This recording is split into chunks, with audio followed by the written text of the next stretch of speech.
So hello friends, welcome to my new video. आज हामी class 12 को थ्योरी सेक्सनबाट जुन इक्जाममा ग्रुप बी में दुईवटा एउटा क्वेश्चन नंबर 16 र एउटा क्वेश्चन नंबर 19 र क्वेश्चन नंबर 16 में आउने फर्स्ट क्वेश्चन नंबर 16 में आउने फर्स्ट एउटा कोस्ट एकाउन्टिङ च्याप्टर को तपाईले बुझाउन गइरहेको छु।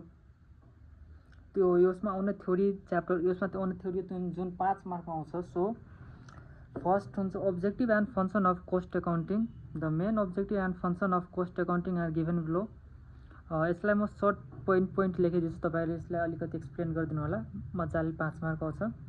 Cost estimate, cost control, decision making support and performance evaluation, fixing of the selling price.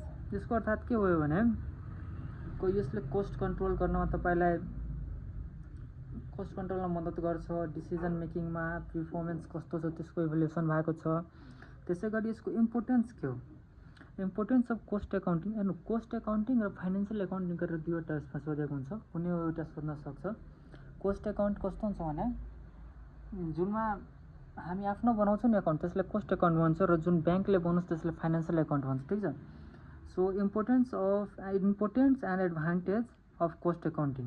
There are the important and advantages of cost accounting are cost estimate, cost control, decision making, support, performance evaluation, research and optimization. अब यो दुईटैमा तपाईले ध्यान दिने वाला कुरा के छ भने एउटा कुरा तपाई ध्यान दिनुहुन्छ भने ऑब्जेक्टिव एन्ड फंक्शन र इम्पोर्टेन्ट एन्ड एडभान्टेज को दुईटैको सेम पोइन्ट छ। के छ सेम पोइन्ट। सो बढी तपाईले सोच्नु पर्दैन। एउटा पोइन्ट तपाईले पढिहाल्नु भयो भने चार्टै यदि आयो भने या त इम्पोर्टेन्स सोधियो या त एडभान्टेज सोधियो या त ऑब्जेक्टिव सोधियो या त फंक्शन सोधियो, जे सोधे पनि तपाईँ यो 4-5 पोइन्ट लेखिदियो भने मजाले 5 मार्क आउँछ। एउटा यसमा इम्पोर्टेन्ट र एडभान्टेजमा एउटा फरक भइहाल्छ। त्यो के हो भने रिसर्च एन्ड अप्टिमाइजेसन, रिसर्चलाई अप्टिमाइजेसन कसरी गर्ने त्यो। ठीक छ।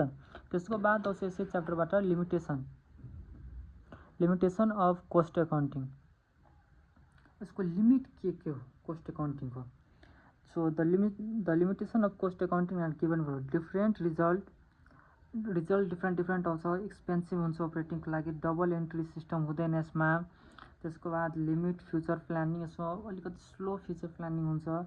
Focus on financial aspect only, financial एसेप्टमा फोकस मात्रै गर्छ, अरू कुरामा यो सेयरहरुमा त्यस्तोमा फोकस गर्दैन। ठीक छ। त्यस्तै गरी यसको डिफरेन्ट बिट्विन के छ भने different between cost account and financial account. यहाँ म डिफरेन्ट बिट्विन यसको लेखिदिएको छु। Cost account, financial account aspect मतलब यो के को आधारमा, जस्तै पर्पोज। कोस्ट एकाउन्ट को पर्पोज के हुन्छ, the primary purpose of cost accounting is to determine the cost of product of good providing service. यसको मतलब के हुन्छ भने डिटरमाइन गर्नु हुन्छ कोस्ट प्रोडक्सन जुन भएको छ नि त्यसलाई मेन यसको काम हुन्छ भने डिटरमाइन। जस्तै फाइनेन्शियल के हुन्छ भने main purpose of financial is information to external information दिनु, कसलाई एक्सटर्नल जुन बाहिर स्टक होल्डर छ नि त्यसलाई इन्फर्मेसन दिनु। फोकस के केमा हुन्छ, फोकस कोस्ट एकाउन्टको के हुन्छ, it primary focus of the cost determinant, त्यही cost determinant, cost control, cost analyze, यहीमा यसको फोकस हुन्छ। त्यस्तै गरी यसको फोकस के हुन्छ भने फाइनेन्शियल एकाउन्टको it focus on recording, summarizing and reporting the financial transaction. Financial transaction recording analyzing जुन छ नि त्यसलाई नै फोकस गरेर यो गरेको हुन्छ। त्यस्तै गरी एकाउन्टिङ प्रिन्सिपल, दुईटैको एकाउन्टिङ प्रिन्सिपल के छ भने यो not bound by the standardize accounting principle. यो स्ट्यान्डर्डाइज प्रिन्सिपलबाट बोन्ड भएको हुँदैन, किनकि यो हामी लोकली आफै लागि बनाउँछौँ नि, सो यसलाई स्ट्यान्डर्डबाट केही त्यो बोन्ड भएको हुँदैन। त्यसै गरी यो के हुन्छ भने following general accept accounting principle, यो के हुन्छ भने फाइनेन्शियल एकाउन्ट के एक्सेप्ट गर्छ भने के फ्लो गर्छ भने following general accepted accounting principle, GAP gap. ठीक छ, यो फ्लो गर्छ। त्यस्तै गरी कन्ट्रोल अन कोस्ट, यो के कन्ट्रोल गर्छ भने cost account always aims at controlling cost. यसको जहिले पनि एम एउटै हुन्छ, कोस्टलाई कन्ट्रोल गर्ने। त्यस्तै गरी फाइनेन्शियल एकाउन्टको मतलब कोस्ट कन्ट्रोल के हुन्छ भने financial accounts aims at recording cost rather than controlling. यसको के हुन्छ भने कन्ट्रोल गर्ने त्यस्तो यसलाई अधिकार हुँदैन, यो जस्ट रिकर्डिङ गर्ने छ, कति आयो गयो पैसा त्यस्तो टाइपमा। लिगल रिक्वायरमेन्ट, यसको लागि के लिगल रिक्वायरमेन्ट चाहियो। कोस्ट एकाउन्ट बनाउनको लागि हामीलाई के legal requirement, there are no specific requirement for the cost account, किनकि आफ्नो नजिक बनाउँछ कोही कुनै रिक्वायरमेन्ट त्यस्तो खासमा छैन। त्यसै गरी financial account information is subjected to various legal, यसमा धेरै टाइपको हुन्छ, मतलब भेरियस टाइपको हुन्छ, सो हामी भन्न सक्छौँ। यति भयो के भन्छ कोस्ट एकाउन्टिङको अब्जेक्टिभ, फङ्सन, इम्पोर्टेन्ट, एडभान्टेज, त्यसै गरी लिमिटेसन एन्ड त्यो दुटैको एडभान्टेज ठिक छ। अनि के भन्छ अब यस दुटैको डिफ्रेन्ट बिट्विन बुझेपछि अब हामी हेरौँ फाइनेन्सियल एकाउन्टको ऑब्जेक्टिव र लिमिटेसन। फाइनेन्शियल अकाउंट को ऑब्जेक्टिव र फंक्शन के हुन्छ भने the main objective of financial account are record keeping. यसको मेन काम भनेको रिकॉर्ड कीपिंग हुन्छ, रिकॉर्डले राख्ने के कति भयो हिसाब राख्ने। Financial reporting, providing decision making information, यसले हाम्रो एउटा इन्फर्मेसन दिन्छ जसको हेल्पले हामी एउटा डिसिजन लिन सक्छौँ।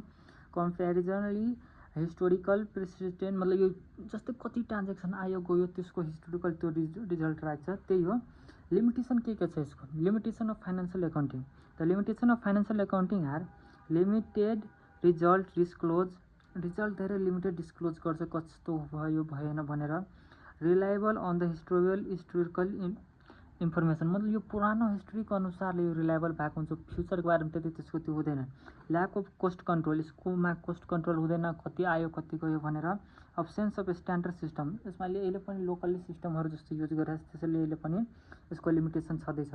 अनि फेलियर टु हाइलाइट द लसलाई यो कम गर्न सक्दैन, त्यही हो यसको। यही हो पार्ट 1 गर्न सक्नुहुन्छ तपाईँ। इम्पोर्टेन्ट थ्योरी जुन 16 नम्बरमा सोध्ने गरिन्छ, पार्ट 1 यही हो। पार्ट 2 मा हामी क्वेसन नम्बर 19 मा सोध्ने थ्योरीको लिएर आउनेछौँ। हस्त, धन्यवाद।